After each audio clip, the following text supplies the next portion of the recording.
In this video, we're gonna go over how to create a model for lesson 6. And pretty much what we have to do is implement this model. So in the lecture notes, we already work it out and we already have our state space model. So what we're gonna do is gonna open Simulink. And we're gonna open the library. So we have, if you guys look here, we have two state variables.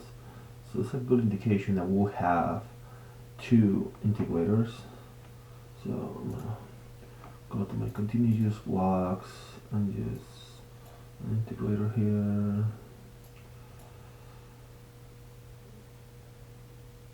And this is taking, okay, I have my integrator, and then I need gains. I need a sum, and I need constant block right here, and I need a scope. What is my scope? Right here. Okay, that's all I need, so I can minimize that. And now I need two, so those are my two blocks. So this guy right here, the second derivative, this is the position. So when we take this is our variable here. So if this is the position right here, I'll have x dot, and x dot is equal to b. And right here, what I'm gonna have is gonna be b dot. So dv dt. Okay. So if I look at my diagram, v dot is equal to this guy here. Okay, so we know that x dot is equal to v, and now we know that v dot is equal to b. So we need to create this guy in Simulink. So I'm gonna get my gain and rotate it, and I need two gains, one for b, one for x.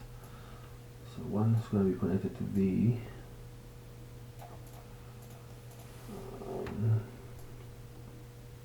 Okay, and the other one is connected to X.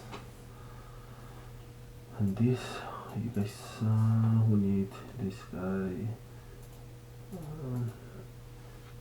It's going to be positive and two negatives. You guys look here, there's two negatives here and one positive. Okay, so what I do with this guy here is, looking at the equation, is minus b times v, and I have an m here. So what I do is, this guy is going to be v over m, and that's just the label. I think this guy was 4 divided by 1, it's only 4, and this is a negative 1, so here is the minus. And then from the equation, with x is minus k over m that multiplies x. So this guy here is going to be k divided by m, and k was 10 divided by 1 is going to be 10, and now this guy is a negative 2, so it goes there. And then I have my fa, this term here, fa over m, but if you guys read the problem description, fa is 0, so 0 divided by m is going to be 0, and we're interested in the position, so I'm going to look at scope here. Okay, if I run this, look at my position, nothing happens, right? And that's because I didn't do my initial conditions. The problem statement says the mass was moved to x equal to 1 and then let go. So right here is my position. So this guy has an initial condition of 1. If I hold it there, then my speed is 0. So this initial condition should be 0. Okay, so now I run it again.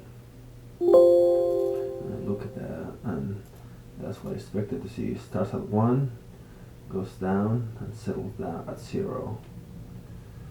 Okay, so that's how you implement those equations into Simulink.